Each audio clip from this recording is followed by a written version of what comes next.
Welcome sa bagong team si Clarkson na paiyak naman ang mga Jazz fans. Kaya tara, kwentuhan! Binitawan na nga ng Jazz si Clarkson sa pamamagitan ng contract buyout pagkatapos walang team ang gustong kunin siya sa trade.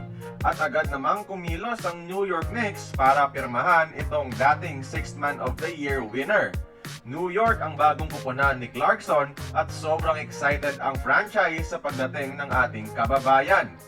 Agad kaagad, winelcome ni Knicks Heart and Soul Josh Hart si JC at sabik sa kanilang reunion ng dating kakampi sa Lakers. At yung front office naman, tuwang-tuwa. Paano ba naman, nakuha nila si Clarkson ng walang kapalit. Isang player na tinuturing nilang missing piece sa kupunan. Ang kanilang starting five ang isa sa pinakamalakas sa NBA.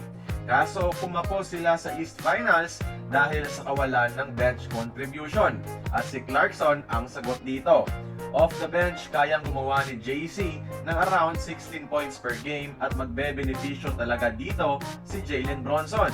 Makakapagpahinga na siya dahil sa wakas, magkakaroon na ng isang capable shot creator ang Knicks maliban sa kanya.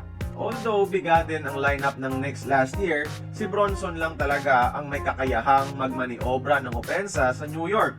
Yung mga kakampi, kailangan pa ng taga-setup at laking pasasalamat ni Bronson dahil may isang Clarkson na tutulong sa kanya dito sa wakas. Sa pag-alis naman ni JC sa Utah na naging tahanan niya ng 6 na taon, malaking pasasalamat ang handog ng Jazz at tinuturing na siyang isang legend dito dahil sa mga ginawa niya sa kupunan. Simula kasi nang napunta si Clarkson sa kanila noong 2019, si Kabayan na ang may hawak ng current NBA record ngayon na most points off the bench with almost 6,000 bench points. Malaki pa sana yan, kaso naging starter siya ng ilang season ang nakaraan. Naitala niya rin ang kauna-unahang triple-double sa Jazz franchise since 2008. And since 2020, siya ang leader sa scoring list ng Jazz franchise. Pumapangalawa lang si Donovan Mitchell na higit 1,000 puntos ang difference kay JC. Tinuturing ng mga fans na ang pag-trade sa kanya noon ay isa sa mga best trades na nangyari sa kanilang prangkisa. Kaya safe to say, legend na talaga sa Utah si Clarkson. Sabi pa nga ng isang fan, he will always wear Clarkson's Jazz jersey.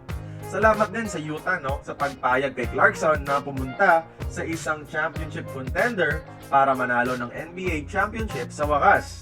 Kaya kayo mga idol, when it's all said and done, gusto nyo bang magretiro bilang isang Jazz si kababayan Jordan Clarkson? Join the conversation, magkomento lamang sa ibaba.